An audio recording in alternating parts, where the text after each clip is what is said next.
And to wrap things up, while still discussing some of the recent events that have happened in the States, our juniors have put together a talk show written by Layla Ra'fat and Maryam Yasser under the name of America is on Fire, but it's okay. So without further ado, I present to you our hosts.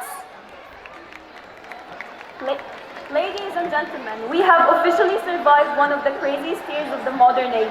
But don't get too comfortable, because the way things are looking, we still have quite the ride ahead of us. But I think we can appreciate that we have quite the troopers.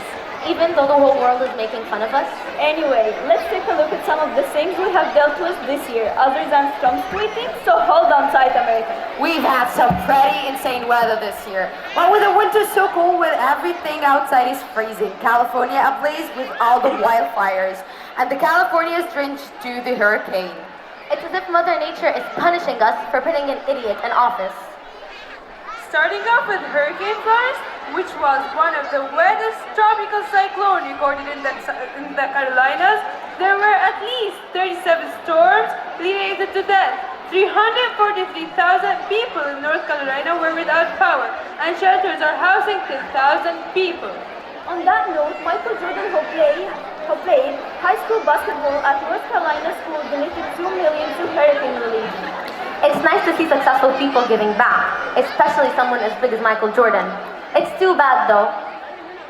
The flooding in North Carolina only got worse after the hurricane, with 16 rivers in major flood stage. In California, one of the fires, the Woolsey Fire, killed 2 people and burned 150 square miles.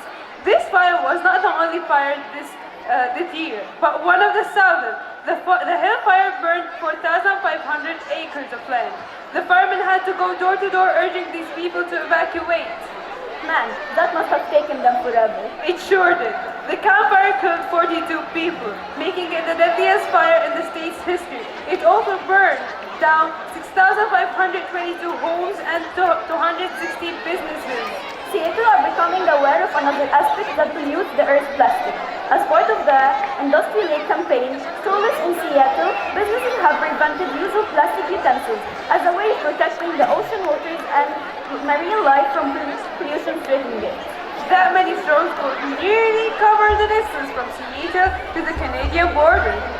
The movement nationwide to stop plastic straws from polluting seas took off after a video of a sea turtle with a straw stuck up in its nose went viral online in 2015. More than 12.8 million people have viewed the clip. After that video, changes have seen in people's actions, and they became more mindful. I just hope that people begin to search and understand what is really going on in the world, and see how much of an effect changing some of their habits can have. Now here is something interesting. A shark was kidnapped from an aquarium in Texas. The kidnappers disguised the shark as a baby in a baby stroller. I'm sorry, what? How do you manage to disguise a shark as a baby? I don't even know. But the thieves, 2 men and a woman, grabbed the shark right out of a open pool, wrapped her in a wet blanket, and put her in a bucket full of bleach solution. When they finally found the residence of one of the thieves, they also found it was full of marine life.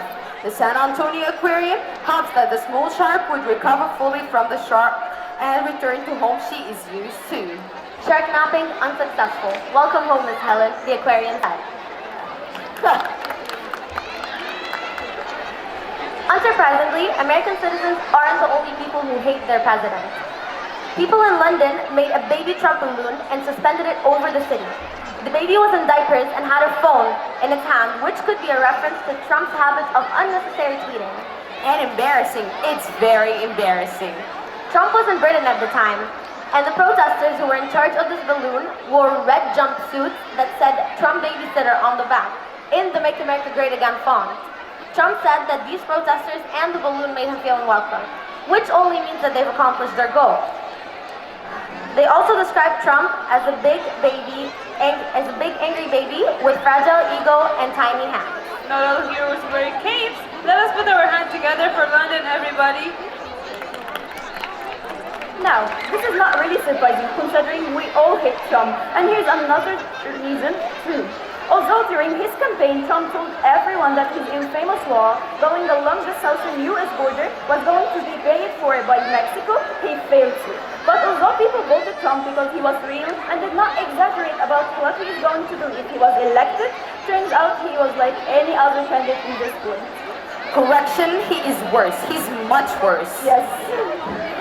Mexico isn't going to pay for the $5.7 billion wall.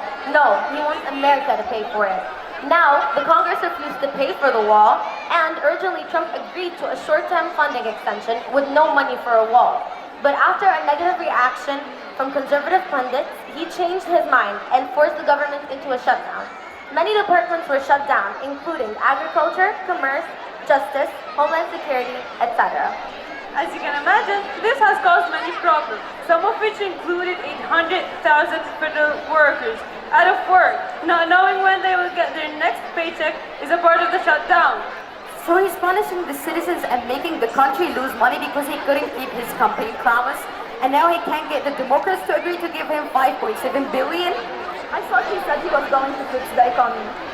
The Senate passed a bill keeping the government running until February 8th.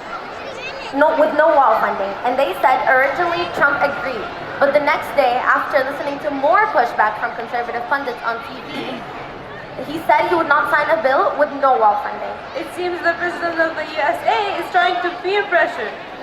The president even told the Democrats that the shutdown could last for months or even years if they do not agree to fund the wall. On January 12th, the shutdown becomes the longest in the modern era. On the 25th, Trump finally signed one of the many bills that Democrats passed. This one partially ending the shutdown until February 15th.